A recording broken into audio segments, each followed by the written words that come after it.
Tinokudokesai mabuja unhadzo manhoko dzanyasi zuva ra20 mwedzi uno waZvita. Nyasi Mapurisa aita zvinogara zvakadaro zvavakajaira kuita zvokukuba vanhu nokuita zvinhu zvinongohwadza. Ipapa waenda kuomisa vanhu vangu vari kuZimbabwewo vari kumirira kuti waChamisa wauye ikweyo wapa vanhu vaihwarahwa nochembere tsanga dziri kuda kupuwa zvokuti wajoki namasi. Idi waChamisa wakawanyepa kuti vari kuuya nokarimubhokisi asi wabva waita kubisiwa noMapurisa wakatomirira kutokubana nevanhu chaiko zvinotohwadza izvi. Wamunangagwa Nyasi kwai watoresa mhiko mutungamiri wechidiki anonzi pachirungu child president ari Hedzinoyi waita izvi kumuzindawo zinyika kuHarare kuState House. Aiwa tinozvikudza kuti waita izvi. Bazi routano pasi rese ragoti romuZimbabwe munodzihwa riri kunetsa rofuruwenza riri kuhwadza wazhinji. Ipapa wazhinji wedu tanga tiri kundofungidzira kuti peno ndiro dzihwa mupengo rakabata vanhu asi zvaburika kuti kunodzihwa rofuruwenza ririko. Kwai dzihwari riri kuita kuhwadza idi asi vanhu waite kuita bau rokuramba wachindodzivirira zvese zvavanokwanisa kuita kuti rirege kuramba richitekeshera richaramba richiringa kuti wanenge wachireketa kuti kudini nezvaro. Kanzuro yeguta reHarare yanyadzisa Nyasi apo yagoreketa iyo kuti kwai vhidhiyo yakaburika iri kuti iyo paimbova nomugwagwa pakaisiwa chimba chiripo ipapo zviri kutekaira sei. Wagoti iyo kwai mugwagwa iyu wakatoisiwa zviri pamutemo makore 20 apfuura. Idi zvakatooma zvinorwadza zvinonyadzisa pokare kusaya kuti guta gururi iri kuita mutongerwo rudzi wakaita kudando zvasiya vanhu vese waribekana romuromo zvokutoti ipapa pariba achaziva kuti manyepo nochokwadi ndochipi asi chokwadi tese tiri kundochiziva hedu. Mako zviziva chere kwai ipapa gore rino kusvikira papera gore rino kubva payaisiwa nawamunangagwa Zimbabwe Anti-Corruption Commission yashandisa mari yekuAmerica inosvika madhora mamiliyoni 33 kuisana nouori. Iyo Zimbabwe Anti-Corruption Commission wagoreketayo kuti wakaboya imwe mari asi waribe kunyepa kuti imari chaiyo yawagoboya. Ipapa zviri kuhwadza kuti mari mamiliyoni yese yabudaya paribe kana munhu mubodzi akabatiwa nomhosva youori. Vanhu watiri kutoziva wane mari zhinji dzaiwaiba wari kundonzi wakaponesiwa waribe mhosva zvakatoita kunyangara. Imwe mari zhinji kwai yagotenga dzimotika, imwe ikagotenga makombiyuta, imwe kwai yagoenda kotenga kunyangwe nomidziyo nomidhuri yokuseenzesa chaiyo. Zvinotohwadza izvi mabiya angu.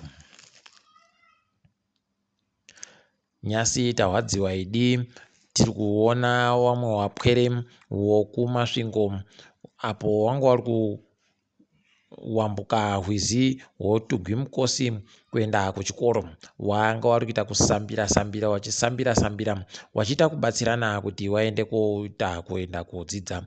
Idi zvakatooma womugwa wamuturi wachireketa nezvokuti wane mari yakawanditsa kudarika yawanogoda. Izvo zvinhu zvakaita kudandi zvinotorwadza izvi mabiya angu. Tinondoimba kuti wapwerewa wachaitirwa nyasha zvinhu zvikawachinjira idi. Kuwisana kwevanhu vomuZANU-PF kuri kuramba uchienderera mberi. Kwaburika masoko okuti Seneta Dorothy Mabika kwai agokubiwa nokumhanyisiwa nomhonya nevamwe vache kuchimani-mani yodzasi yomadoka zuva. Aiwa zvakatonyangaritsa zvakanyanyisa. Tinoimba kuti wachamira mushobo wavo wari kuita iyu nokuti zvisvinuba izvi.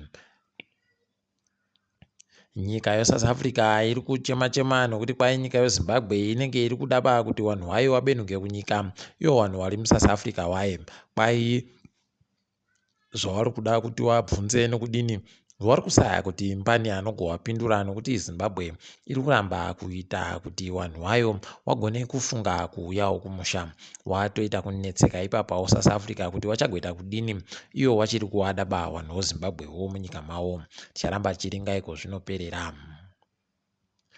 Kwai Benjani agotanda mutambo nhabvu wechidiki kuBulawayo kwai uri kunzi Benjani Youth League uyo unenge une zvikwata zviri kweikweyo kwai imwe kambani iri kupa mari kuti zviitike izvi ikambani yonyaradzo. Aiwa tinotenda Savira mukuru uyu zvaari kuitazvi naye Benjani tinomutendawo pokare tiringe dziri kuitika pasi rese. South Africa kwai mutungamiri wenyika abenhuka kubva mumugarandega waanga ari kusvondo ribodzi. Aiwa tinozvitenda tinoimba kuti acharamba achiita zvino. kuTigray kwai wari kupandukira hurumendewo wagotiwo waakuenda kobenhuka kubva munzvimbo dzisiri dzoTigray wachibenhuka kuti waende kochengetedza nzvimbo dzoTigray basi. Hino kuti wakuru wehurumende wachaita zvokudini. kwai kuno kambani iri kuUganda iri kuita basa rokunadzira vhudzi revanhukadzi riya ravanoisa mumusoro pabodzipo nomakapeti pabodzipo noganda matehwe chaiwo zvikwama nezvimwe zvakasiyana-siyana kubva mumiti yomabhanana. Aiwa tinozvitenda izvi totoimbawo kutoti dai waita kutotinyepawo kuti wari kuzviita sei tagona kuzviitawo kwedu uno mabhanana aizazaza saka zvinonetsa baa kuti zviitike. Aiwa tinozvikudza izvi.